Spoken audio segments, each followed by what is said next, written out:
Ánimo, ánimo. Bueno, vamos a iniciar esta conferencia, este diálogo circular. Vamos a dividir en tres la información y luego abrimos la sesión de preguntas y respuestas. Primero, el quién es quién en los precios de las gasolinas, que es algo muy importante para seguir manteniendo precios estables, que no haya aumentos en términos reales en gasolinas, en diésel, en gas, en electricidad, como es el compromiso que hemos hecho. Lo segundo, el ingeniero Javier Jiménez Espriu, secretario de Comunicaciones, va a informar, quedamos en hacerlo, sobre carreteras que quedaron en proceso, inconclusas, y se ha estado trabajando, en particular, informar sobre la carretera de Sonora, que habíamos quedado en que iba a terminarse para abril o para mayo, y no se pudo. Entonces ahora el ingeniero nos va a explicar cómo vamos en esta carretera y cuándo se termina. Y el tercer tema es el plan migratorio.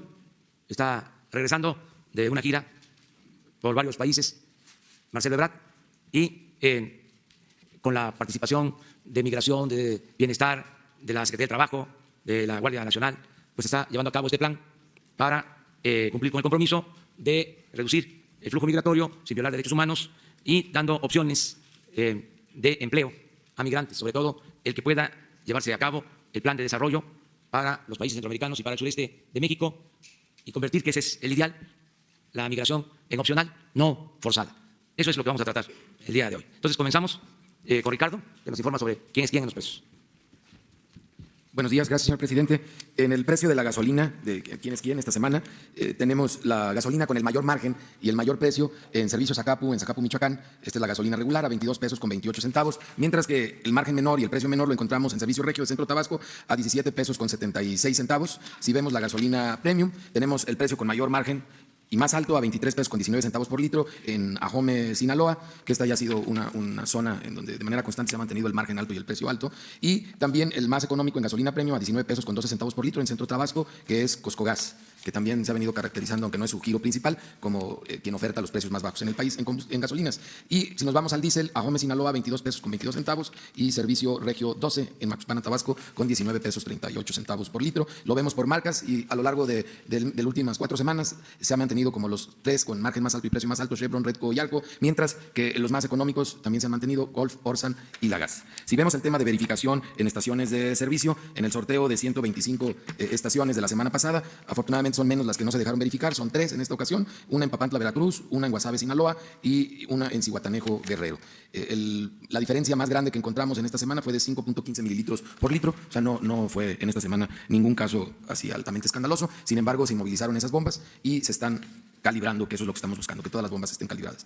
Si nos vamos al quién es quién en el precio del gas LP, para tanques estacionarios, comisionistas de Chihuahua, en Chihuahua, tiene el precio más alto al público a 19.99 por litro, mientras que el más económico está en San Simón de Guerrero, Estado de México, en gas del Valle Toyocán, a 7 pesos con 30 centavos por litro, y para tanques, para cilindros, comisionistas de Chihuahua, en Chihuahua, también el precio más alto, 20 pesos con 35 centavos por kilo, y el más económico en gas Capricornio, SADCB, en Saltillo, Coahuila, a 13 pesos con 79 centavos por kilo. En la verificación de gas de esta semana que concluyó, verificamos a 26 distribuidores, encontramos que 14 de ellos tenían irregularidades, por lo que se hicieron inmovilizaciones y aplicaron multas, y dos distribuidores no se dejaron verificar en esta semana. Son los primeros que tenemos registrados. Ya haremos el mismo operativo que estamos haciendo en gasolineras, ya con el apoyo de Fuerza Pública. De báscula se verificaron 174, 18 fueron inmovilizadas porque no estaban bien calibradas. Verificamos 18 vehículos, de los cuales 3 fueron inmovilizados por no cumplir con la norma, 21 pipas, esas todas pasaron, 29 lotes de cilindros, 501 lotes de cilindros en total, 101 cilindros fueron inmovilizados porque no tenían las características de seguridad para estar en el mercado. Y comentándole sobre el avance de la app de litro por litro,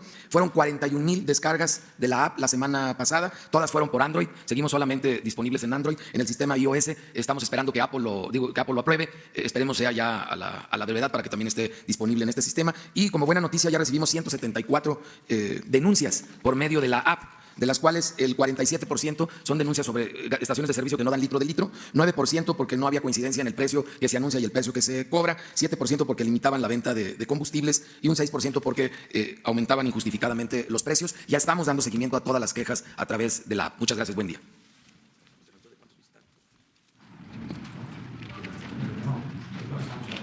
El servicio son 41,000 descargas y ya utilizadas como denuncias son 174 las denuncias ya formalmente presentadas y que les estamos dando desahogo. Esto irá creciendo conforme mayor cantidad de consumidores, de mexicanos, vayamos descargando la app, como también estaremos haciendo una verificación especial en los estados que representan los márgenes más pequeños por instrucciones del señor presidente. Con su permiso, señor presidente. Para plantear a ustedes un breve contexto de la situación, como ustedes saben, el señor presidente nos dio instrucciones para definir como prioridad en relación con las carreteras del país la conservación y el mantenimiento. En un segundo momento, la terminación de obras pendientes y la continuación de obras que están suspendidas. En cuanto a la modernización de las carreteras, considerando que en el presupuesto de 2019 no hubo recursos suficientes para caminos alimentadores, se planteó el trabajar en la continuación de la modernización de 20 obras en proceso. Estas 20 obras requerían una inversión total de 9.300 millones de pesos y se habían ya hasta 2018 invertido 5.430. Dentro de los recursos de este año se destinaron 1.253 millones de pesos para continuar con la modernización de estas obras, de los cuales se han transferido a los diferentes estados 917 millones y están en trámite de transferencia 336. En el presente ejercicio, en 2018, de esas 20, se van a concluir 13 obras por un monto de 416 millones de pesos. Las 7 obras restantes se tendrán una meta operativa para la inversión de este año de 800 millones de pesos, destacando que para su conclusión se requerirá en el futuro una adición de 2.600 millones. En cuanto a obras en proceso, queremos decirles que de 20 obras en proceso seleccionadas se han terminado ya en este periodo 13, en los cuales en diferentes tramos se han invertido 224 millones de pesos, lo que se ha beneficiado a 5.4 millones de habitantes de 9 estados: Durango, Guanajuato, Guerrero, Hidalgo, Nuevo León, Querétaro, Sinaloa, Yucatán y Zacatecas. Estas 13 obras representan una inversión total de 3.100 millones de pesos para una meta total en este año. Lo que se terminó fueron 53 kilómetros con 8 pasos a desnivel, 4 entronques, un paso subterráneo, una gasa y un puente. Para el segundo semestre se terminarán las otras 10 obras útiles suspendidas con una inversión de 1.153 millones de pesos que van a beneficiar a 2.2 millones de habitantes en Baja California Sur, Campeche, Coahuila y Sonora. Estas obras en conjunto representarían una inversión de 6.483 millones de pesos que no eran importantemente utilizadas porque les faltaban espacios. Para eso tenemos que se terminan 24 puentes, 8 entronques, 3 distribuidores y un paso interior y 3 pasos a desnivel. En el caso particular que el señor presidente nos dio instrucciones de informar a ustedes, que es el de la carretera de Estación Don a Nogales en Sonora, y que se había programado en un principio terminar en el mes de mayo, no ha sido posible por cuestiones que en detalle les va a mostrar en la pantalla, les va a informar el señor subsecretario, el ingeniero Cedric Iván Escalante, subsecretario de Infraestructura. Se trata de una carretera de 651 kilómetros, el doble, porque son carriles dobles, en donde había, cuando iniciamos esta administración, 22 puntos que interrumpían la carretera. En este momento es una carretera que está bajo la vigilancia y con la inversión de Fonadín, pero está a cargo de la Secretaría por instrucción del señor presidente, la culminación de los trabajos. Hoy quedan 7 puntos pendientes que se terminarán en los tiempos en los que el señor subsecretario de Infraestructura les informará a ustedes por un esquema que tenemos aquí en la pantalla y que esperamos que esclarezca absolutamente las dudas que tengan al presente. Con su permiso, señor presidente. Muy buenos días tengan todos ustedes. En la lámina pueden ustedes apreciar el estado de Sonora y la importante carretera esta que es una parte de la Ruta 15, que en el caso de Sonora se llama Estación Don, límites estados con Sinaloa, hasta Nogales, límites con Estados Unidos. En realidad esta carretera dio inicio a su modernización en el año 2010, donde se fueron otorgando diversos contratos, y los últimos que fueron otorgados fueron en el año 2016 para concluirse en enero de 2018. Por diversas razones, entre otras, el incumplimiento de las empresas, por falta de liquidez, sobre todo y especialmente, y además en el esquema de la programación de los trabajos, son 4 carriles en los cuales se tenía que estar trabajando una empresa en uno de los cuerpos y la otra empresa en otro de los cuerpos. Entonces automáticamente se interferían una con otra en sus actividades. En la siguiente lámina podemos apreciar lo que se empezaba a mencionar aquí, que daba inicio en el año de 2010, debía haberse terminado ya. Se otorgaron 35 contratos. En realidad aquí ya nada más aparecen estos que fueron los efectivos, ya que 5 contratos también fueron rescindidos en el proceso de la obra. De estos 5 contratos, que son los 80 kilómetros, en la siguiente lámina podemos apreciar que a 1 de diciembre del año 2018 nosotros recibimos 80.6 kilómetros por terminar y ejecutar. Atendiendo a las instrucciones del señor presidente, nos abocamos a ello y lo primero que hicimos, como seguramente quienes han tenido oportunidad de recorrer esa importante vía, fue reforzar todo lo que era el señalamiento de protección de obra, ya que tenía bastantes deficiencias en el mismo y esto provocaba algunos conflictos con la propia circulación de los vehículos. También nos abocamos a aprovechar todo lo correspondiente al articulado de ley para, en su caso, hacer las cesiones de derechos cuando una empresa ya no podía y necesitábamos continuar con ella. En base al articulado de ley de obra pública y servicios relacionados con la misma, nos apoyamos en algún articulado y este nos permitió hacer cesión de derechos con los proveedores más importantes, como en este caso es una carretera de concreto hidráulico.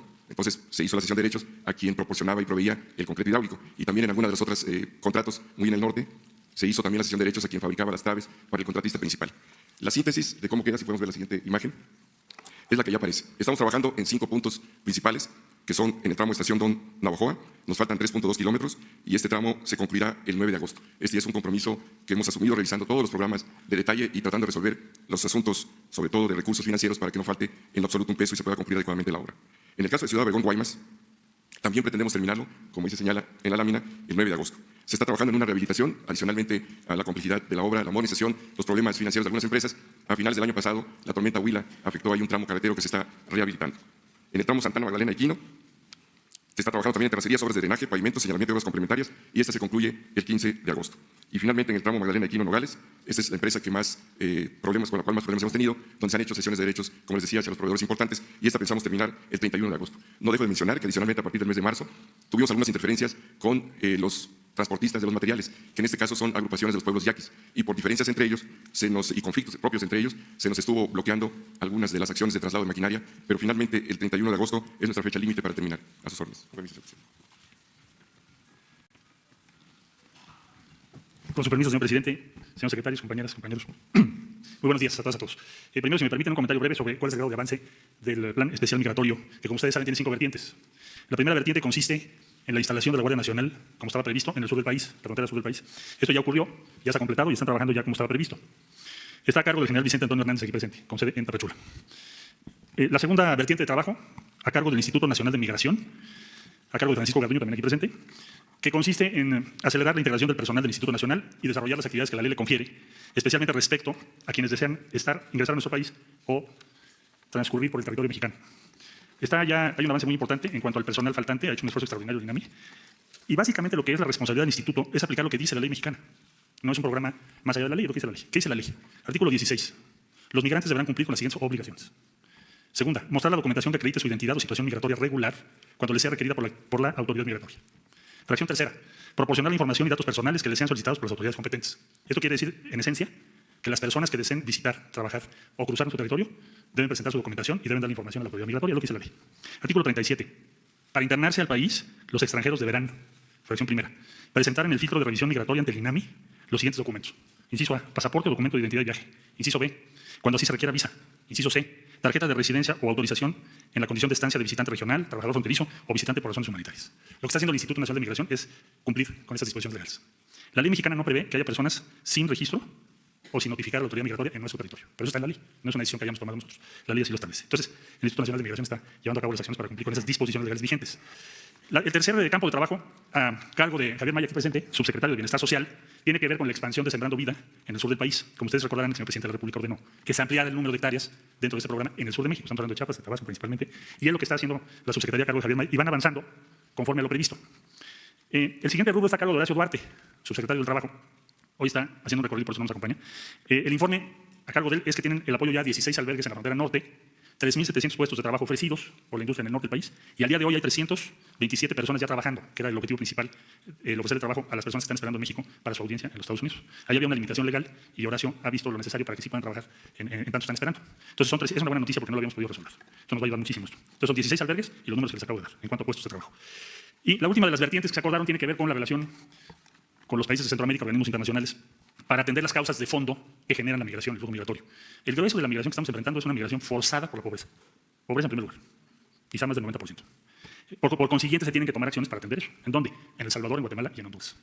Como ustedes saben, muy recientemente se estableció y se dio inicio al programa de cooperación más grande que México haya llevado a cabo con los 3 países que señalo. Van a ser más de algo equivalente a un poco más de $100 millones en este año. ¿De dónde provienen? Del Fondo Yucatán, previsto en el presupuesto de egresos de la Federación y votado por todos los partidos. Entonces, esos recursos, desde un inicio, estaban previstos para actuar en Centroamérica. Lo que vamos a hacer es destinarlos a la expansión de Sembrando Vida en El Salvador, programa parecido. Honduras, el presidente de Honduras estará en México antes de que termine julio, según nos lo ha hecho saber. Estamos conciliando las agendas para iniciar el programa en Honduras. El día de hoy está la misión técnica mexicana en El Salvador, para los detalles de la operación de este programa. Y tenemos, por consiguiente, el objetivo estratégico de demostrar que si se invierte en crear empleo de corto plazo, sí funciona, sí es una alternativa y es muchísimo mejor a cualquier otra medida que se pueda tomar. Si se me permite, sobre esto último también quisiera informarles que recibí instrucciones del presidente de la República en la cumbre denominada G20, recién realizada en Osaka, de que presentáramos la tesis mexicana sobre migración para que quedara recogida en la declaración del grupo G20, como un compromiso o una posición común. Se les entregó a todos, todas y todos, la carta que envió el señor presidente de la República, que en esencia dice que es lo mismo, que debemos actuar respecto a las causas de los grandes movimientos migratorios y de refugio que hoy están dando en el mundo, uno de los cuales estamos viviendo nosotros acá. Finalmente, la cumbre acordó, en el punto número 42, establecer lo siguiente, que nosotros vemos como un avance muy importante de la tesis mexicana. Ningún otro país lo planteó en la cumbre, México lo planteó. Los grandes movimientos de refugiados y migrantes son una preocupación mundial con consecuencias humanitarias, políticas, sociales y económicas. Enfatizamos, los integrantes del G20, la importancia de las acciones compartidas, subrayo compartidas, porque queremos establecer el principio de corresponsabilidad, para abordar las causas profundas del desplazamiento y para responder a las crecientes necesidades humanitarias. Este punto quedó en el punto 42. ¿Por qué? Porque nosotros lo metimos en la cumbre, lo propusimos, lo promovimos, el equipo mexicano, y recibimos el apoyo de los 20, incluidos Estados Unidos. ¿A qué va a llevar este principio, este párrafo, más allá de una declaración? A que la migración se convierta en un tema principal del G20 de aquí en adelante y en la próxima cumbre, cuando nunca había estado en la mesa. Entonces consideramos que es un avance muy relevante para México. En este tenor también debo decirles, les informo, que para este plan que México ha estado promoviendo con apoyo de la CEPAL y con la participación de Honduras, El Salvador y Guatemala, se han recibido ya respaldos abiertos por parte de los siguientes países e instituciones. En primer lugar, desde luego, la Unión Europea, que ya hizo el statement correspondiente. El G20, por lo que acabo de señalar. España, Alemania, Bolivia, Chile, Estados Unidos, 17 organismos de la Organización de las Naciones Unidas y otras 8 organizaciones internacionales como la Comisión Europea. Pretendemos que el respaldo que se está recibiendo para esta iniciativa se traduzca muy pronto en recursos y en cooperación técnica y científica en favor de la causa que está manejando México. Ese sería mi reporte, señor presidente, y a sus órdenes. Bueno, pues esta es la información y abrimos para preguntas y respuestas.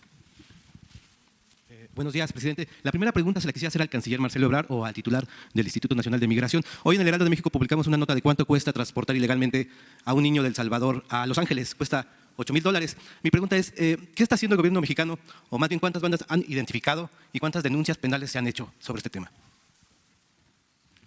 Se estableció un grupo de contacto, una mesa de trabajo, para presentar a la Fiscalía General de la República todo lo que tiene que ver con tráfico. Las primeras denuncias que se hicieron fueron las correspondientes a los trailers que fueron detenidos en Veracruz.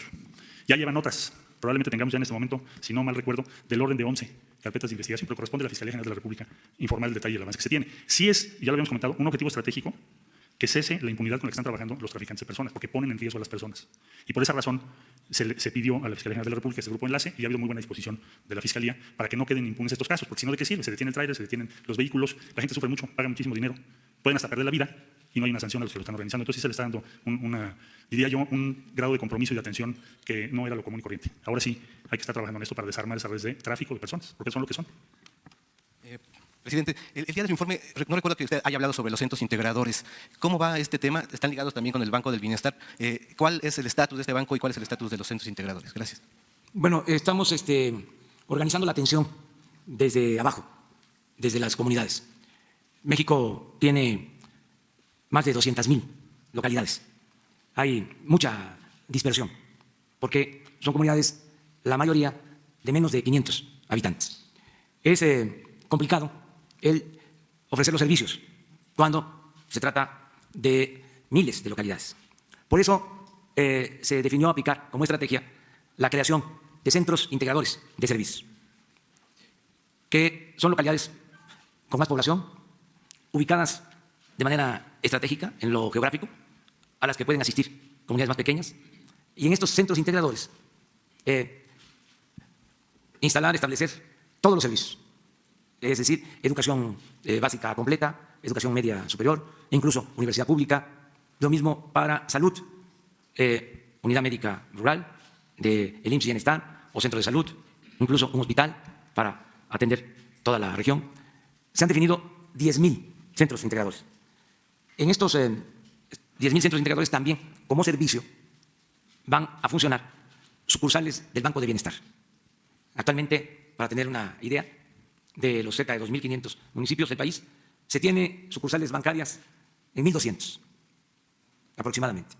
Ni siquiera hay sucursales bancarias en las cabeceras municipales del país. Si nosotros tenemos como propósito entregar los apoyos de manera directa mediante una tarjeta, requerimos tener esta red del Banco de Bienestar. El centro integrador también va a ser un referente para la comunicación por Internet. Lo que queremos es llevar la señal de larga distancia por los cables, por las líneas de la Comisión Federal de Electricidad, por la fibra óptica que tiene la Comisión Federal de Electricidad, y en los centros integradores poner una antena para cubrir todo un radio y llegar a las comunidades pequeñas que puedan tener también el servicio de Internet. Esta es toda la estrategia de ordenamiento del territorio para la prestación de los servicios. No sé si a eso te refieres. Bueno, gracias, presidente. Buenos días, Alfonso Barnes de Cadena Raza. Preguntarle sobre el tema migratorio. Sabemos que está trabajando su gobierno sobre ese tema. Usted, presidente, ¿qué mensaje le da a los connacionales que hay una amenaza precisamente al gobierno de Estados Unidos de iniciar las deportaciones? ¿Qué mensaje les da a los connacionales que están allá, que están siendo detenidos, si tienen la seguridad, el respaldo, el apoyo de su gobierno? Y también, si son deportados, si su gobierno está totalmente capacitado, tiene los recursos para apoyarlos y que no se sientan migrantes en su propio territorio. ¿Qué mensaje le da el presidente a esos connacionales? Gracias, presidente. Bueno, primero decirles que el lunes pasado, hace 8 días, aquí en el Zócalo, hablé de nuestros héroes vivientes, los migrantes, nuestros paisanos, porque arriesgándolo todo, por falta de oportunidades en nuestro país, durante el periodo neoliberal, durante los 36 años de saqueo y de corrupción del llamado neoliberalismo, se cerraron las posibilidades y ellos optaron por salir del país. En ese periodo hubieron años en que salían más de 600.000 mexicanos a Estados Unidos. Eso no hay que olvidarlo, porque fue producto de la política antipopular y entreguista, la política de saqueo. Se fueron a buscarse la vida a Estados Unidos y ahora ellos están apoyando la economía nacional. Por eso hablo de héroes. Di a conocer que en mayo fue el mes en que más remesas ingresaron al país, 3.200 millones de dólares en mayo. Entonces, decirles que estamos agradecidos, comprometidos, apoyarlos, a protegerlos, que les tenemos mucho respeto y mucha admiración. Ahora ya, sobre lo que específicamente se está haciendo para apoyarlos, le pido a Marcelo que les explique. Como usted sabe, tenemos 50 consulados en Estados Unidos. Yo acabo de estar en Los Ángeles, regresando de China hacia Lima, Perú, para la Alianza del Pacífico. Y ya está ahí la nueva cónsul, estaba anteriormente en San Diego, ahora está en Los Ángeles, que es la instalación consular más grande que tenemos en Estados Unidos. Entonces, ya trabajamos desde hace más o menos 3 semanas las instrucciones para todas y todos los cónsules de México y sus equipos ante esta eventualidad. Y ya analizamos todos los medios legales que tenemos. Como usted sabe, hay muy diferentes derechos y vías legales para defender cada caso, son casos distintos. Pero podría decirle sin temor a equivocarme que estamos listos y preparados para hacer una defensa eficaz en todo el territorio de los Estados Unidos. Y la Secretaría tiene la responsabilidad de coordinarlo. De manera que si se empiezan a dar estas deportaciones, estaremos informando todos los días y si es necesario, pues me voy a Estados Unidos, ya me lo dijo, señor presidente, para encabezar la defensa de nuestros connacionales en Estados Unidos.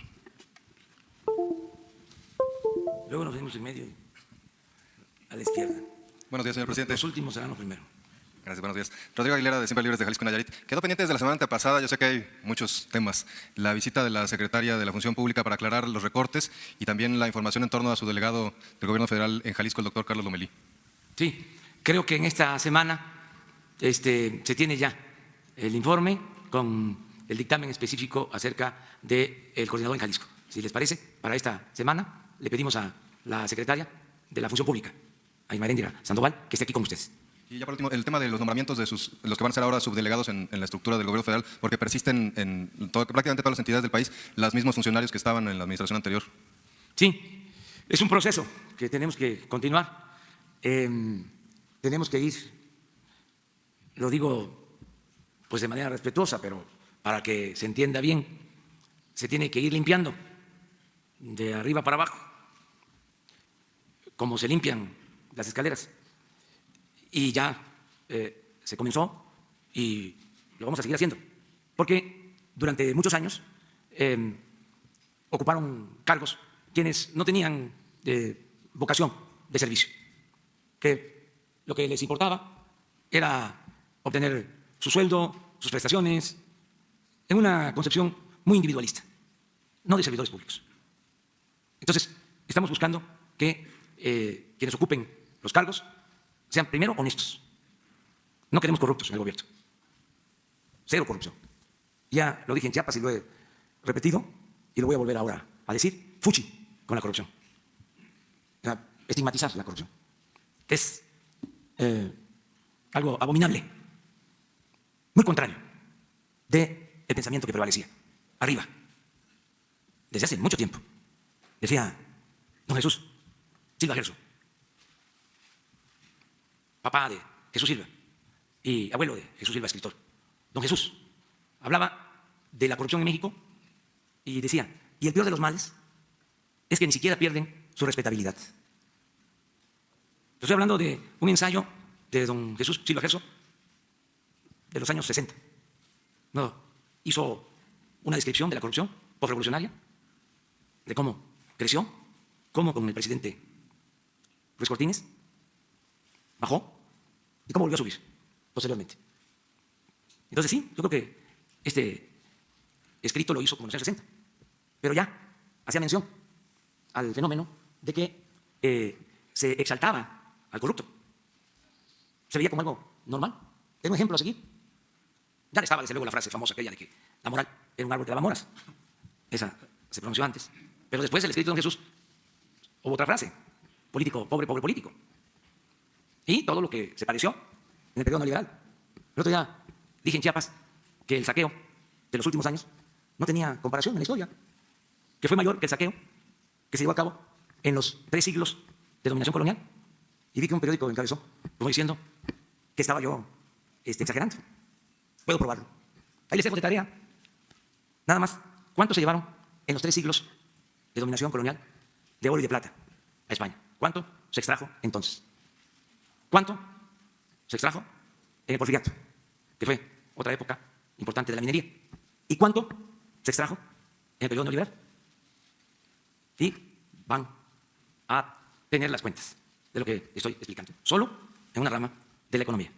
Si quieren profundizar más, pues es cosa de ver cómo han estado las ganancias en el sector financiero en el periodo neoliberal y así en otros campos. Entonces, por eso, lo que queremos es que los que ocupen los cargos públicos sean gentes de inobjetable honestidad. Y estamos llevando a cabo esta limpia, en buenos términos. Es decirle, tú estás más para la administración de empresa, no para la administración pública, porque son cosas distintas. Entonces se mezclaron. Se vio el gobierno como una empresa. Y no, es distinto. Aquí lo principal es la mística de servicio. Aquí eso es lo fundamental. Entonces, cero corrupción, cero impunidad y tener a los mejores servidores públicos. Buenos días, señor presidente. Muchas gracias. Vicente Serrano, conductor de Sin Censura desde Chicago. Si me permite un planteamiento a usted y otro al canciller. Usted ha hablado de no empantanar al país con esto de los juicios a los expresidentes. Yo le pregunto si el empantanamiento no lo están provocando, por lo menos el enturbiar el debate público, personajes delirantes y hasta descarados, y permítame ponerle nombre y apellido, como los expresidentes Felipe Calderón y Vicente Fox. ¿Cómo digiere usted estos golpes, esta situación de un día sí y el otro también? Recuerdo que hace unas semanas en El País publicó Jorge Cepeda Patterson un muy buen editorial que decía que hay quienes están dispuestos a ponchar la balsa con tal de salirse con la suya, con tal de tener la razón. ¿Cómo digiere como presidente o tal vez como hombre esto que ocurre en México y que también, le digo, desde la perspectiva, con mucho respeto lo digo, está empantanando a pesar de que usted pues esté opuesto a esa idea de juzgar a los del pasado? Bueno, miren, es una buena pregunta, es un buen tema. Yo les diría que hay resistencias al cambio, pero hay normalidad política. No son resistencias que pongan en riesgo la transformación. Celebro que se esté caminando hacia la transformación. Dije en el Zócalo que espero que en diciembre se terminen de sentar las bases para la transformación del país. En diciembre, porque vamos deprisa. Dije que en mi loca pasión tenía un fundamento racional. Apurarnos para establecer las bases de la nueva república, de la patria nueva, para que si tocó madera, regresara el conservadurismo corrupto, les costara trabajo dar marcha atrás a lo ya logrado. Y puse ejemplos. Imagínense si iban a poder fácilmente establecer de nuevo la condonación de los impuestos para los potentados, como lo hacían, que no pagaban impuestos. Eso ya no lo permitiría la gente. Y eso ya se consumó. Y eran miles de millones de pesos. Ya se consumó de que sea delito grave la corrupción. ¿Cómo le dan para atrás a eso? Entonces, esa es la prisa, por ejemplo, desterrar el fraude electoral y que se respete el voto. Imagínense lo que va a significar para México que se han padecido por siglos fraudes electorales. Esa es otra cosa que dejó establecida la administración, el gobierno de Porfirio Díaz. Se hacían las elecciones, pero de antemano ya se sabía quiénes iban a quedar, porque se respetaba la Constitución en la forma y se violaba en el fondo. Y eso se mantuvo después de la Revolución. Fíjense lo importante que podamos convertir en realidad el ideal de Madero, sufragio efectivo. Esas son las cosas para transformar. Y se va avanzando. Y hay resistencias, pero no para preocuparnos. Son normales. Imagínense lo que es para quienes llegaron al gobierno engañando de que iba a haber un cambio y mantuvieron el mismo régimen de corrupción y de injusticias y de privilegios. Pues claro que no les gusta lo que estamos llevando a cabo. O a los que les condonaban los impuestos, pues tampoco les gusta. Pero hasta eso, se han portado bien. Porque el cuestionamiento no pasa de la crítica en medios y eso pues no tiene mucho efecto, no detiene la transformación, porque en los mismos medios, por el avance que ha habido, hay réplica y, como ustedes saben, existen las benditas redes sociales y qué bueno que haya este debate. Ayer leí un artículo de Epigmenio Ibarra, que se los recomiendo, donde explica esto. Y Epigmenio dice que se va a poner más caliente el ambiente. Dicen allá en mi tierra, dice, y lo mejor es lo peor que se va a poner. Pero yo no coincido con él en eso.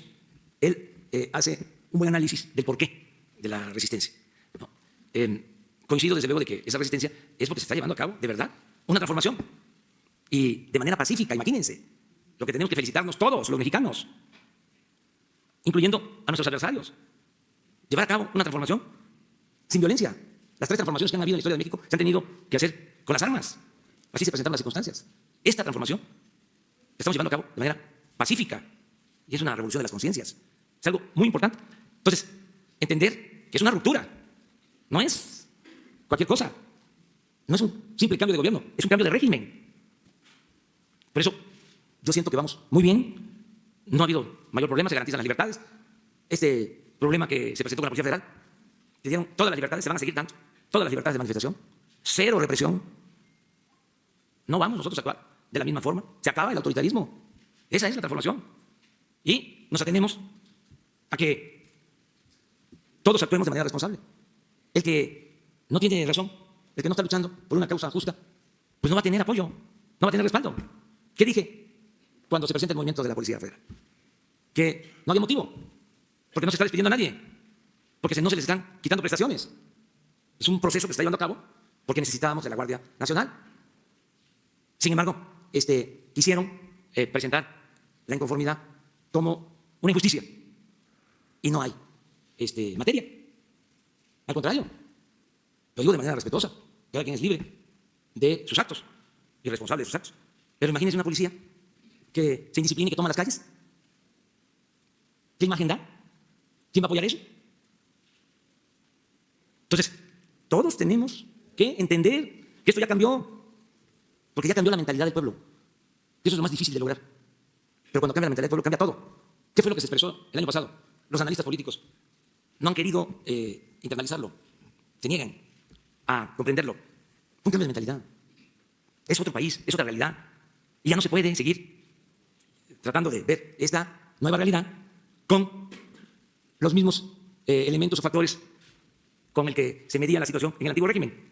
Por eso este descontrol, estos ajustes, reacomodos, pero ahí se va a ir entendiendo. Ya es distinto, la relación con los medios es de respeto, de aceptar todos los cuestionamientos, garantizar libertades plenas, nada de censura y diálogo circular. Pero sí, les decía yo la vez pasada, no es fácil para los que no aceptan la nueva realidad. Sin embargo, con eso termino, veo bien, antes en la práctica los expresidentes guardaban silencio, ya no intervenían en la vida pública. Esa era la costumbre, eran como las reglas no escritas. Ahora participan, no lo veo mal, son otros tiempos. Y dejemos que los ciudadanos sean los que pues decidan y también en eso cambiar. No pensar que la gente es menor de edad. No. El pueblo no es tonto. Tonto es el que piensa que el pueblo es tonto, con todo respeto a los tontos. O sea, pero la gente está muy informada de todo. Entonces, ahora sí le damos. Hay algunos pendientes. Dice usted que si es necesario, le ha instruido el presidente que vaya a Estados Unidos a defender a los mexicanos. Su presencia era necesaria desde ayer, se lo digo con mucho respeto. Hace unas semanas, nuestro corresponsal le preguntó si tenía idea cuántos mexicanos estaban en estos centros de detención llamados campos de concentración ya por algunos políticos, en donde no hay ni agua ni jabón para lavarse las manos, en donde les tienen prendidas las 24 horas del día la luz, no pueden dormir porque duermen o se acuestan en el cemento con una sábana metálica y un etcétera muy largo, usted lo conoce.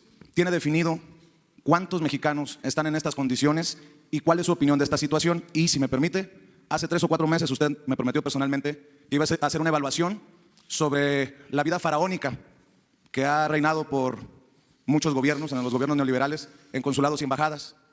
Ya tiene la evaluación para ver qué propiedades se van a vender, no se van a vender, cómo acabar con esta vida faraónica de quienes nos representan en el exterior cuando se supone que representan a los más pobres, o si no a los más pobres, aquellos que les cuesta mucho ir a pagar un pasaporte o una matrícula.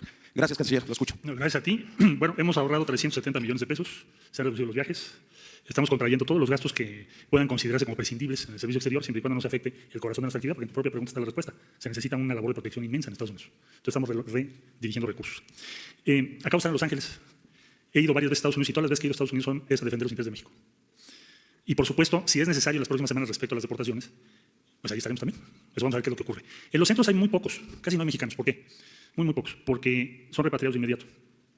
Y entonces lo que vas a encontrar en esos famosos centros son una población mayoritariamente de Centroamérica. Pero de todas maneras, sí ha habido casos en donde se ha intervenido, por ejemplo, la cónsul actual en Chicago, Reina Torres, que estuvo en San Antonio, fue directora general de protección. Ella se encargó de 21 personas recientemente que estaban en uno de esos centros, que no sabíamos que estaban ahí, pero ella lo detectó. Entonces, tienden a ser muy pocos, pero estamos muy alertas, porque eso puede variar de un día para el otro, y nuestra obligación es estar con ellos. ¿Tiene un número total? Perdón por Al día de hoy interrumpir. no lo tengo, pero te lo puedo conseguir para el día de mañana. Al día de hoy no lo tengo la cifra total, porque varía cada día. Pero mañana te lo puedo dar con mucho gusto. Pero son muy pocos. O sea, no es uno de los puntos principales de... Uno es mucho, ¿no? Sí, pero no, lo que quiero decir es que nuestro esfuerzo principal no es ahí. Nuestro esfuerzo principal son los mexicanos que podrían ser objeto de esas deportaciones, lo que estás planteando tú. Nos preocupa lo uno, pero nos preocupa más lo otro. Y mañana yo te informo ese número exactamente. Tres más no, porque estamos empezando la semana. A ver, pues. Ahí los dos. Los tres ahí. Buenos días, presidente. Ángel Coronel, de la radio La Voz del Pitic, de Hermosillo, Sonora. Mi pregunta va dirigida hacia el sector educativo allá en el Estado, específicamente el caso que vive Cobach, el Colegio de Bachilleres. Y es que me gustaría contextualizar un poco, porque en 2016 se abrieron 5 nuevos planteles, 2 en Hermosillo, 1 en Nogales, 1 en Obregón y otro en Navojoa. Desde entonces estos planteles operan administrativamente como extensión de otros planteles. Esto porque la SEP no los ha reconocido desde hace 3 años. En noviembre del 2018 las autoridades del colegio anunciaban un posible cierre. No lo han cerrado, no han cerrado ninguno de los planteles. Sin embargo, entrando agosto, el siguiente ciclo escolar, no se abrieron o no se van a abrir grupos de nuevo ingreso. Por lo tanto, no es un cierre de tajo como tal, pero es un proceso de liquidación en el cual están entrando. Entonces, hay una gran incertidumbre porque estos planteles tuvieron una demanda de más de 1.200 alumnos. Por otro lado, está la planta laboral de docentes, administrativo y gente de servicio que, pues, evidentemente no los pueden reubicar a todos los otros planteles y se van a quedar sin trabajo. Entonces, mi pregunta, presidente, es ¿qué va a pasar con estos planteles? ¿Por qué la SEP no los ha reconocido en 3 años de operaciones ya? No se van a cerrar escuelas. Así, esa es la respuesta. Al contrario, vamos a abrir más escuelas. Ya lo estamos haciendo. Vamos a ver este tema, vamos a tomar nota de tu planteamiento y vamos a pedirle a la maestra Raquel Sosa que atienda este planteamiento. No podemos cerrar escuelas. Ya eso se termina. Esa política neoliberal de apostar a la privatización de la educación, de no invertir en educación pública. Eso cambia completamente. No se cierran escuelas ni de nivel básico, ni nivel medio superior, como es este caso, ni normales, que eso caracterizó al periodo neoliberal, cerraron normales, y se están abriendo universidades públicas. Les dejo de tarea también que hagan la revisión de cómo creció la matrícula de alumnos en universidades públicas en el periodo neoliberal, con relación al crecimiento de la matrícula en universidades privadas, para que se den cuenta cuál era la orientación principal de la política impuesta, de la política neoliberal. Querían poner la educación al mercado, como si fuese una mercancía, para que pudiesen adquirirla los que tuviesen recursos para pagar colegiaturas. Ese era el plan. Y lo llevaron a la práctica. Hay estados en donde no se hicieron escuelas preparatorias en los últimos 20 años. Bueno, aquí en la Ciudad de México, yo recuerdo que no se hacía una universidad pública desde que se creó la Universidad Metropolitana, hasta que se creó la Universidad de la Ciudad de México. Transcurrieron más de 20 años, todo el periodo neoliberal. Por eso los cuestionamientos a la Universidad de la Ciudad de México, entre otras cosas. ¿Qué escuela patito? ¿Qué cursos metralla? ¿Qué no se titulaban? Porque es otro nuestro pensamiento, completamente distinto. ¿Saben qué decían? ¿Quieres ayudar a los estudiantes? Que se entreguen becas, nada más. No abras planteles. Becas para que estudien en las universidades privadas. Incluso se puede llegar a un acuerdo para que de manera caritativa los empresarios de la educación cooperen, ayuden, con la idea de que la educación era un privilegio, no un derecho, una cuestión filantrópica. No, nosotros estudiamos por la educación pública. Yo pude estudiar por la educación pública y gratuita. ¿Cómo? No vamos a cambiar eso. Y aclaro, No estoy en contra de la educación privada. El que tiene para pagar colegiatura en una escuela privada está en su derecho. Pero el gobierno está obligado a garantizar la educación pública, gratuita y de calidad en todos los niveles escolares. Por eso la respuesta es, no se cierran las escuelas, los planteles. Hay casos en donde tenemos que revisar porque se envían los recursos, en el caso de universidades, y no hay cuentas claras, ni chocolate espeso. Y lo único que hacen es decir, nos faltan recursos, no vamos a poder abrir más espacios, no se va a ampliar la matrícula, al contrario, se va a reducir porque no tenemos dinero. Entonces todo eso lo estamos viendo, porque no van a faltar los recursos. Pero queremos que se acabe la corrupción en todos lados. Una cosa es la autonomía y otra cosa es permitir la corrupción o ser cómplices de corrupción. Pero los recursos para educación no van a faltar. La carretera. Ingeniero. Muchas gracias. Buenos días, Shaila Rosagel, de Grupo Gili, El Imparcial, La Crónica y Frontera de Tijuana. Subsecretario, si bien entendí, hay una empresa que es una de las principales, pero la principal empresa que incumplió el contrato, que es Petros. Yo busqué ahorita una búsqueda rápida y Asfaltos SADCB. ¿Es correcto esto? Y me gustaría que nos diera más detalles sobre esta empresa. ¿Quién es el inversionista principal? ¿Quiénes son los dueños? Y principalmente esto, ¿no?, de la empresa. Y aprovechando también, antes de que se vaya el canciller, unas preguntas de migración. Dio algunos datos sobre lo que está ocurriendo en la frontera norte, pero nos gustaría saber cuántos migrantes, si ya tiene el número de cuántos migrantes van a ser deportados en estos meses, en lo que se reanudan las negociaciones para esperar asilo, la respuesta de asilo de Estados Unidos aquí en México. ¿Qué otras ciudades, además de las que ya están, recibirán migrantes? ¿Y cuáles de Sonora y Baja California? Porque tenemos entendido que se ampliaron esas ciudades que van a recibir migrantes. ¿Cómo se están coordinando con los albergues en el norte? Ahorita dio una cifra de 16 albergues, pero pues no sabemos si son los albergues que ya están o si se abrieron nuevos, si son públicos, si son de gobierno o no esos albergues. Y por último, pues, ¿qué acciones están tomando para evitar que los migrantes se internen en el desierto o se lancen al río Bravo, como ha estado ocurriendo, ¿no?, para evitar estas tragedias? Sobre todo serían esas dudas. Gracias. Con mucho gusto. Mire, la empresa Petros tiene un tramo de cerca de 16 kilómetros al norte entre Imuris y Nogales. En especial hay una zona que se llama Curvas de Quijano, si usted ha recorrido por allá, a esa zona se refiere. El inversionista principal es el ingeniero Uriel Vega, es sonorense y es una empresa sonorense que está trabajando allá. Sin embargo, tuvo algunos problemas de liquidez y hemos estado, digamos, asesorando y coordinando la terminación de esa obra con un seguimiento muy estrecho de los programas de construcción y al mismo tiempo hemos logrado, fundamentados, como les señalaba yo hace unos minutos, en algún articulado de ley de obra pública y servicios relacionados con la misma, para que hiciera la cesión de derechos a uno de los proveedores principales de concretos y a quienes fabrican las traves allá a esa misma empresa. Entonces, esta sería la información de la empresa y estamos convencidos de que, como los programas de trabajo establecidos y con el seguimiento y marcaje personal prácticamente que tenemos hacia esa empresa, se terminará el 31 de agosto, como les señalé. Muy breve sobre migración. Bueno, ya me lo han preguntado varias veces, con mucho gusto le reitero las cifras. De enero a julio tenemos 14,000 esperando en México. ¿Por qué se mueve esa cifra? Pues porque van teniendo audiencias. Y entonces hay un decrecimiento, pero luego nos mandan gente. Entonces, bueno, total, la cifra de esta fecha es esa, aproximadamente. En Baja California no tenemos previsto ningún incremento de lugares. Y respecto a los albergues, son los que me reportó Horacio Duarte, que había ubicado en las diferentes ciudades. Entiendo que son albergues ya instalados. Pedimos también, como lo había yo informado, la participación de la Organización Internacional de Migraciones, que depende de Naciones Unidas, y está participando. Pero también con mucho gusto le vamos a pasar la lista de los 16 albergues para que la tenga usted. ¿Qué medidas estamos tomando? Pues todas las que hemos anunciado. Es decir, el mayor riesgo para una persona es que no sepamos en dónde está y lo haga de manera subrepticia. El otro día que fue que se encontraron los trailers, había un gran número de menores de edad, estaban encerrados con una cadena. Entonces, lo peor que se puede hacer es utilizar los canales que tiene el tráfico de personas, porque son los que ponen en riesgo la vida de los migrantes de todos los países. Muchas gracias. Estimado del total de migrantes que van a... Hasta esta fecha, no puedo especular sobre el futuro. Miren, lo de la carretera. Yo tengo programada una gira para Sinaloa y Sonora a finales de agosto, principios de septiembre. Y aquí el ingeniero Jiménez Espriu y el ingeniero Cedri me han dicho que para cuando yo esté en Sonora, el día 2 de septiembre, vamos a inaugurar la carretera. No participo en inauguraciones, pero en este caso sí voy a estar. Ojalá y con este anuncio no se les compliquen las cosas, pero sí vamos a ir a esta visita. Aprovecho también para decirle a los padres de los bebés, los niños de la guardería ABC, que voy a estar con ellos. Voy a estar a principios de septiembre.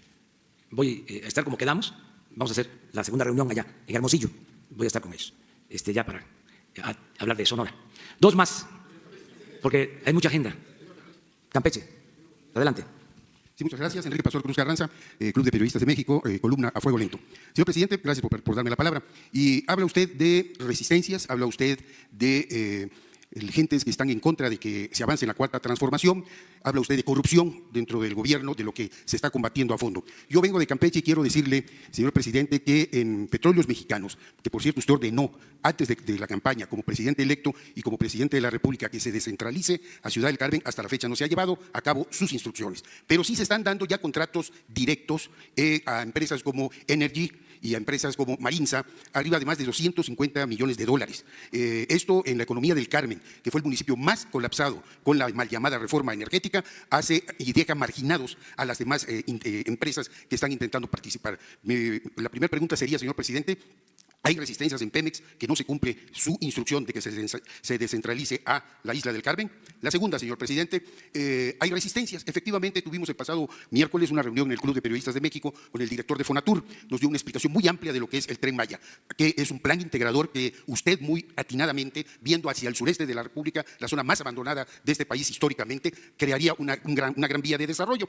Más sin embargo, estamos viendo que las resistencias se están dando en tratar de reactivar un conflicto limítrofe entre Campeche, Quintana Roo y Yucatán. Lo más lamentable es que estas resistencias, que debieran ser de los grupos neoliberales, se están dando a partir del activismo político de la fracción parlamentaria de Morena en Campeche, de un senador quintanarroense de apellido Pech y de la corriente política de Morena en Yucatán. Pregunto, ¿se requiere un conflicto de esta índole y es un acto de traición y de resistencia interna a la cuarta transformación? Y el tercer punto, señor presidente, sería recordar y además felicitarlo porque usted hizo una convocatoria a la resistencia a las altas tarifas eléctricas en su estado, Tabasco, y esta resistencia duró 20 años. Acaba usted de condonar la deuda, acaba usted de darle una tarifa especial a sus paisanos de Tabasco. La pregunta que usted en esta última gira de este fin de semana dijo que no pueden haber mexicanos de primera, de segunda y de tercera. Pregunto si los campechanos podremos tener una tarifa que nos beneficie, quizás con la desventaja de no haber tenido nunca un líder como usted encabezando estas luchas por Tabasco,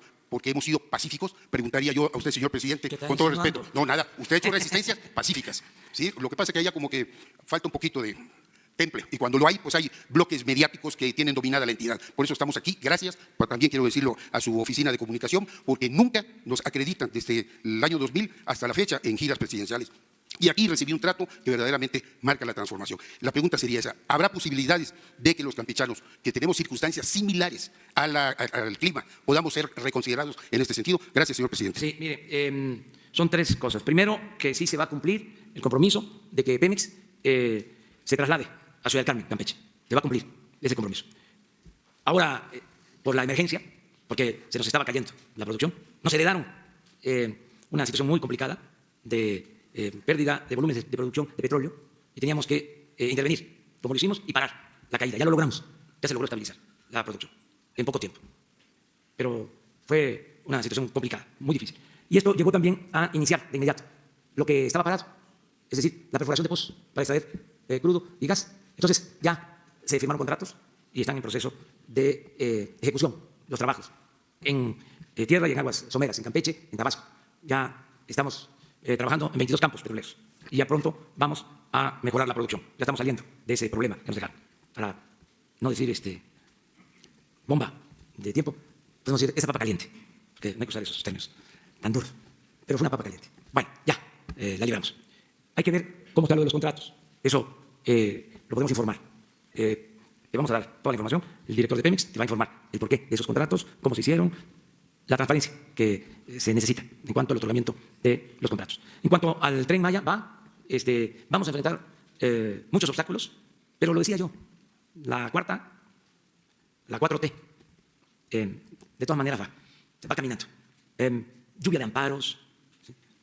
Lo dije hace 8 días, sabotaje legal, porque si no, me van a acusar de que no respeto el marco legal de autoritarismo. Me gustó que vino Vargas Llosa y se reunieron intelectuales conservadores y dijo algo sensato. Dijo, bueno, tengo que reconocer que pude manifestarme con libertad. ¿Se acuerdan cuando dijo de que México era la dictadura perfecta y se tuvo que ir de inmediato del país? No porque lo hayan acusado, sino porque a lo mejor se sintió mal, o quién sabe, habría que ver. Pero hay libertades plenas, sin duda. Entonces, van a haber obstáculos. Lo único lo único que vamos a ejercer es nuestro derecho de réplica y también nuestra libertad de expresión y de manifestación. ¿O no podemos nosotros? Yo creo que también. Es lo único. Entonces, en el caso de los amparos, pues vamos a dar a conocer aquí quiénes están otorgando esos amparos. Hoy me informaron de un amparo que nosotros consideramos indebido, pero esa es nuestra visión. Un amparo que le otorgaron a una persona que se presume participó en un acto de tortura, que fue público, que se dio a conocer en las redes sociales. Entonces hizo la investigación, se identificó a la persona, se pidió a la autoridad, a la Fiscalía General, que se actuara, se le llama a comparecer solo a que se presente y se le otorga un amparo. Eso considero que no está bien, porque ni siquiera es una orden de aprehensión, es presentarse a comparecer ante la autoridad. Y desde luego que legalmente está permitido, pero estamos hablando de un presunto delito grave, violatorio de derechos humanos. Estamos hablando de tortura. Entonces, con todo respeto a la autonomía del Poder Judicial, pero si yo tengo ya la información, no puedo quedarme callado. Es más, voy a enviar un oficio al presidente de la Corte, que es al mismo tiempo el presidente de la Judicatura, del Consejo de la Judicatura, sobre este tema, con todo respeto y sin una actitud de injerencia en las funciones del Poder Judicial. Pero eso lo voy a hacer las veces que sea necesario. No me voy a quedar callado. Entonces, lo mismo en los amparos del aeropuerto, los amparos para la refinería, los amparos para el Tren Maya. Estamos cumpliendo legalmente con todo. Pero si hay intereses creados, pues tenemos que darlo a conocer. Espero que no haya problemas. Se frotan las manos nuestros adversarios. Por ejemplo, los que no pudieron seguir con el negocio del aeropuerto de Texcoco, pues quisieran que no hiciéramos el aeropuerto de Santa Lucía. Pero, ¿cómo no se va a hacer el aeropuerto de Santa Lucía si no se viola ninguna norma y se está llevando a cabo todo el procedimiento legal? Claro que hay intereses, pero yo espero que sigamos avanzando. ¿Tu tercera pregunta? Sí, miren, me reclaman este tema, ¿no? Unos de buena fe, otros no tan de buena fe. ¿Que por qué Tabasco? Quiero de una vez aprovechar para explicarlo. Allá se generó un movimiento desde 1994, desde 25 años. Y se decidió de que iba a haber una huelga porque la Federación y de manera particular la Comisión Federal de Electricidad no apoyaba a Tabasco. Eso fue lo que inició como un movimiento. Sí fui yo el que lo inicié, en 94, en plaza pública, se tomó el acuerdo, a mano alzada, y se mantuvo una resistencia civil. Los gobiernos posteriores, cuando había campaña de todos los partidos, ofrecían que ellos iban a resolver el problema, que se iba a atender, que iba a haber borrón y cuenta nueva, porque se fueron creando adeudos ahí, en ese caso. Entonces, el gobernador de Tabasco, actual, cumplió y llegó a un acuerdo con la Comisión Federal, asumió una parte de esa deuda y se redujo la tarifa en el caso de Tabasco. Tampoco menos que en otros lados. No es una tarifa especial, es una tarifa baja. Yo estoy consciente de que esto debe aplicar a todo el país, de que no suban las tarifas. Estamos cumpliendo en el caso del norte de bajar la tarifa en esta época de mucho calor. Cumplimos con eso. Y estamos cumpliendo con lo que ofrecí en la campaña, de que no iban a aumentar los precios en términos reales de gasolinas, de diésel, de gas y de luz. Y puedo demostrar que no ha aumentado el precio de la luz. Lo puedo demostrar en términos reales. Entonces, por lo pronto, ¿qué le digo a los usuarios de la energía eléctrica? Que no va a aumentar. Y que cuando tengamos posibilidades, estamos buscando mejorar la eficiencia en la Comisión Federal de Electricidad, vamos a bajar las tarifas. Lo mismo en el caso de las gasolinas. Pero necesitamos sacar al sector energético de la crisis, de la bancarrota, en que dejaron a Pemex, a la Comisión Federal de Electricidad. Ahora, algunos también cuestionan que por qué de la revisión de los contratos de los gasoductos de la Comisión Federal de Electricidad. Pues es que si se paga tanto de tarifas por el gas que se usa para la generación de energía eléctrica, pues vamos a tener una presión constante para aumentar tarifas. Y eso no lo vamos a hacer. No va a haber gasolinazos y no van a haber aumentos en términos reales en el precio de los energéticos. Entonces, vamos a ir poco a poco. También le digo a los que tienen tomado los ductos, las instalaciones, el caso de Morelos, de esta planta termoeléctrica, que no podemos conectar, nos faltan 100 metros porque hay una oposición ya menor, pero existen juicios, existen demandas, estamos procurando que se resuelva, porque no podemos dejar esa planta que se vuelva chatarra. Porque por culpa de otros gobiernos se hizo ese gasoducto y esa planta, pero con dinero del pueblo, con dinero del presupuesto, más de 20.000 millones de pesos. Y si no echamos a andar esa planta, pues perdemos esos recursos, todos los mexicanos. ¿Y qué les puedo decir a los que están protestando? Pues que ahora la Comisión Federal de Electricidad es una empresa pública. Estuvo en manos de intereses privados, pero ahora es una empresa de todos los mexicanos. Si tenemos parada esa planta, se está perdiendo, pero pierde el pueblo. Si un gasoducto se tiene detenido, tenemos que pagar una multa a las empresas que construyeron esos gasoductos con esos contratos leoninos. ¿Pero quién paga? El pueblo. Entonces, voy a hablar con todos los que tienen detenidas estas obras, voy a llevarles la cuenta de lo que se paga y prefiero entenderme con ellos, llegar a arreglos, ¿sí? Que haya beneficios que yo pueda cumplir como presidente y que nos permitan terminar esas obras. Porque no fue culpa de nosotros, estuvieron mal, eso de los gasoductos fue un exceso, fue un negocio malo para la hacienda pública, pero ¿qué hacemos ahora? Ni modo que metamos la cabeza debajo del suelo como la avestruz. Tenemos que resolver los problemas. Entonces, eso es lo que puedo contestarte. Terminamos contigo. Presidente, buenos días. Alberto Betancourt, de Radio UNAM. Dos preguntas en relación con su viaje a Chiapas. Usted acaba de mencionar el terrible caso del saqueo en la época colonial. Tengo en la mano la novela de Rosario Castellanos, Balún Canán. La primera frase de esta maravillosa novela dice: el tesoro más valioso que nos quitaron fue la palabra. Y usted acaba de visitar la zona Tojolabal. Yo he escuchado aquí en las conferencias de prensa que en repetidas ocasiones usted ha citado una máxima del pensamiento político tojolabal: mandar obedeciendo. Así que el segundo libro que tengo en la mano es Aprender a escuchar, del gran maestro Carlos Lenkersdorf, quien explica, entre otras cosas, que el mandar obedeciendo implica sobre todo aprender a escuchar y aprender a dar la palabra y sentarse como iguales. Él habla de un concepto maya tojolabal, lajan lajá, que quiere decir emparejarse. Para que haya consenso hay que ponerse como iguales. Mi primera pregunta es si no considera usted que es indispensable mejorar la calidad de las consultas que está haciendo el Estado mexicano en relación a los pueblos indígenas. Es mi primera pregunta. Sí, se están haciendo las consultas de manera amplia y de acuerdo a los procedimientos, ¿no?, que se exigen. Pero si hace falta mejorarlas, se va a hacer, porque no tenemos nada que ocultar. Miren, en todo esto, por los cambios, por los reacomodos, han quedado molestias o inconformidades y muchos se aprovechan para exagerar, para magnificar las cosas. Por ejemplo, sobre el Tren Maya, que faltan consultas, porque se va a arrasar con la selva. Una vez hicieron un escrito en ese sentido. Les explicaba yo de que la mitad del tramo del Tren Maya es el antiguo ferrocarril del sureste, que se empezó a construir en la época de General Cárdenas y se inauguró con el presidente alemán. Desde entonces existe esa vía y por ahí va a transitar el Tren Maya. Entonces, porque la imagen es, se va a echar abajo, ¿no?, la selva. Han llegado a plantearme ambientalistas de que no sirve el programa Sembrando Vida, que lo que hay que hacer es evitar la tala clandestina. Claro que hay que evitar la tala clandestina, pero no se puede decir, en honor a la verdad, que no sirva Sembrando Vida. Nunca en la historia de este país, nunca se ha llevado a cabo un programa como Sembrando Vida. Sembrar 1 millón de hectáreas de árboles maderables y frutales, rehabilitar la lacandona con árboles de cedro, de caoba, pues nunca. Pero en el movimiento ambientalista hay esa percepción, unos por desconocimiento, por falta de información, y otros por intereses, porque habían muchas organizaciones que recibían apoyos del gobierno, incluso las llamadas ONG, organizaciones no gubernamentales, que como paradoja, como contradicción, eran no gubernamentales, pero dependían del gobierno.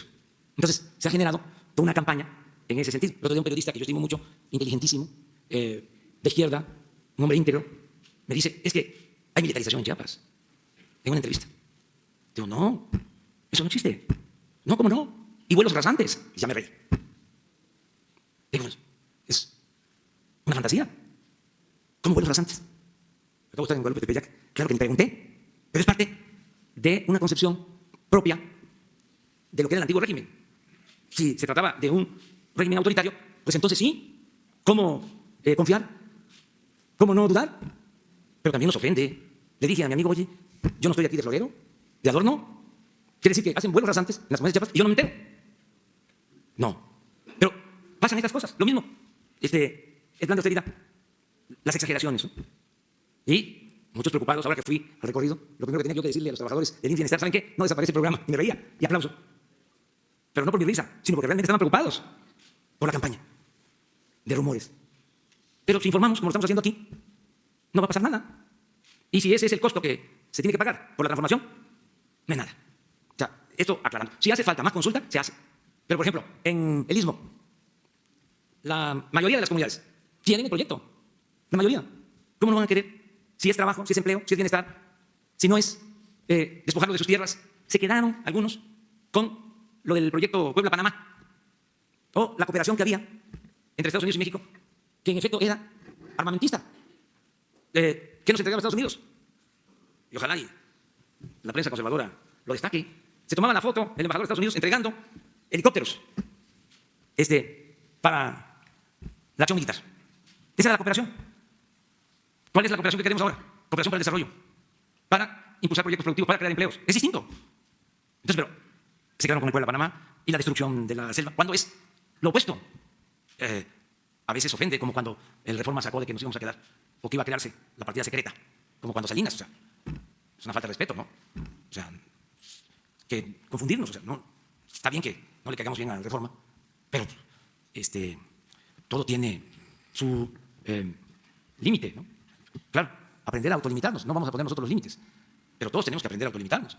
¿Cuánto a eso? ¿La otra pregunta? Sí, está relacionada con esto anterior. Es que siento que usted en la respuesta que me hizo a favor de darme mezcló, digamos, actitudes diferentes o preocupaciones diferentes. Yo estoy hablando de un tema que tiene que ver con escuchar a las diferentes culturas que integran a la sociedad mexicana.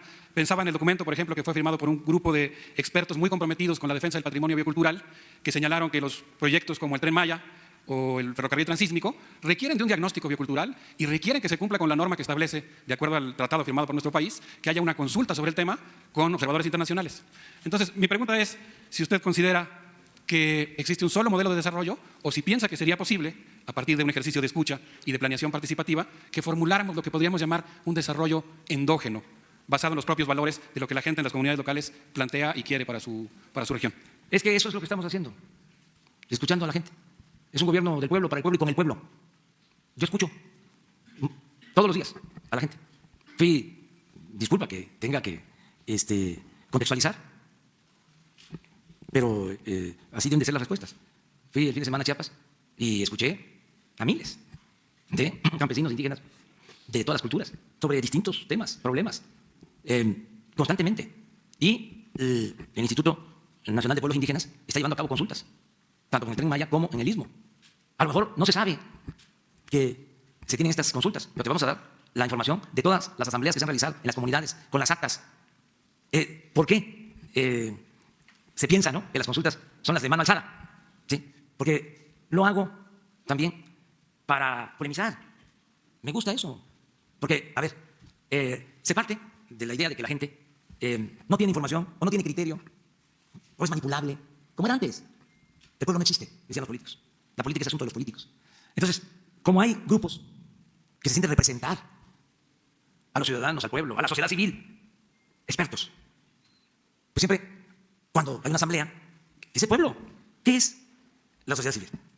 Es el pueblo. ¿Esa es la sociedad civil? ¿Sí? O sea, lo que pasa es que el conservadurismo le dio una connotación distinta en el mundo. Esto es un asunto importante de debate conceptual. ¿Sí? Sí, era lo que antes se llamaba pueblo. Se le llamaba pueblo. Y el conservadurismo lo absorbió como muchas otras cosas que se apropiaron. Bueno, estuve en el Istmo, y habían 10,000, 5,000, 8,000, no sé, en Juchitán. Y pregunté, también abiertamente, ¿quieren el programa bajo estas consideraciones? Explicándole a la gente. La mano alzada. No hubo oposición. Todos a favor. Entonces, pues eso me da pues la seguridad de que la gente quiere el programa. Ahora, en paralelo a eso, se hacen las consultas en las comunidades, de acuerdo al protocolo que nos exigen, las hace el Instituto de Pueblos Indígenas, se recogen las actas, los compromisos. Eso ya se hizo en el Istmo. Esto lo hago para desmistificar o quitarle la formalidad esta que se ha ido creando, por cierto, que se creó durante el periodo neoliberal. O sea, durante el periodo neoliberal, todo esto se tiene que modificar. O sea, es una realidad nueva completamente, pero no seguir haciendo la misma política. O sea, no seguir, hasta hay que cambiar hasta el lenguaje. Todo esto que nos impusieron, toda esta jeringonza tecnocrática, el volver al castellano, volver a nuestra lengua. Sí, desde luego, y a las otras lenguas, sí, a las lenguas originarias. Pero sí es un proceso de descolonización que se tiene que ir dando. Fueron 36 años. Visibilidad, me dicen. ¿Qué es eso? O sea, conocer la realidad se convirtió en visibilidad. ¿No? Y ahí les dejo de tarea los nuevos términos.